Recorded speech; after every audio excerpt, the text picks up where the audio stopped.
Try and warm things up again. Nigel Farage, you have talked about a moneyed elite betraying the will of the people. Are you talking about Gina here, Miller? Oh, very much so, yeah. Although, don't forget, I've been in the European Parliament for years, so I've seen this happen all over Europe. I've seen the Danes forced to vote again, the Irish forced to vote again, the Dutch and French ignored. There is a political and wealthy ruling elite who are not prepared to accept the democratic result of referendums. You've been an insurgent all your political life. Do you not at least admire Gina Miller here for using her own money to change things? I mean, nobody asked her to do this. She used her own money. She went to the House of Lords, she went to the courts, and she has now changed our entire political structure. Well, Parliament has to have a vote, and she's done what she believes in. I, of course, support people doing what they believe in. However, I just want to ask her, what part of the word leave don't you understand? This case, have you read the case? Yes, and you're arguing that Parliament should have a say. But do you want us, ultimately, OK, you accept we're leaving the European Union, do you want us to stay part of the single market? That is not, I'm not the politician. I'm not the politician here.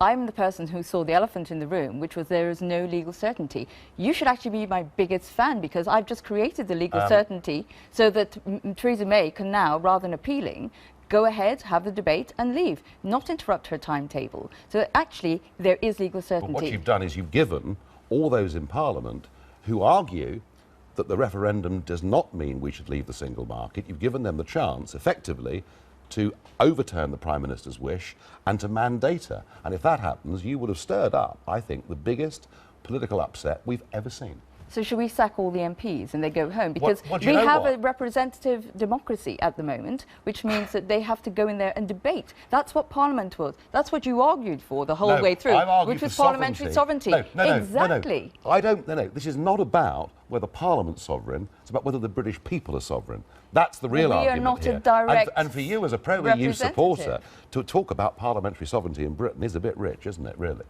Will we move on?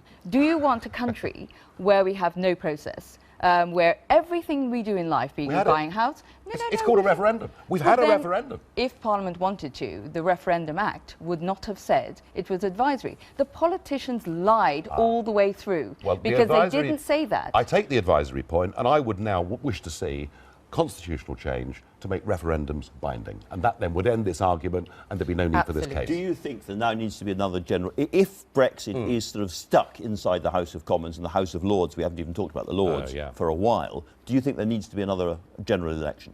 Yes, I think that if Parliament was to effectively try and mandate the Prime Minister to try and keep us inside the single market, I don't think Theresa May would have any choice but to go to the country for a spring general election, and she could do so on a very clear ticket, win a big majority. The House of Lords problem, there are 104 Liberal Democrat live peers who appear to be pledged to delaying the process as much as possible. And I mean, this could be peers as well. I mean, this could be the end of the House of Lords. Yeah. Seriously, so you're stirring up huge things here, Gina Miller. I think that Nigel's point on referendum and where is the place of referendum in our political system is a very valid one. But that's not where we exist now. It's about the rule of law where we are now. That is a very valid point about the whole political system being looked at, because it all needs changing, and that's the hatred that's really there. And that's a hatred I completely understand in the people, is that nobody trusts the politicians because the majority of the ones who are the main decision makers lie. But we always used to trust the judges, and apparently we don't trust the judges now either. I think that is unforgivable, because they are not, I'm a nobody. They are the biggest brains in this country. They are what make us great. And then, no, I'm sorry, but the reason you said earlier about being conflicted, well, we were part of the European Union. Of course they have to talk about European law. We haven't left yet. Yes, they but have Lord to. Thomas has been an activist for integration of law at EU level.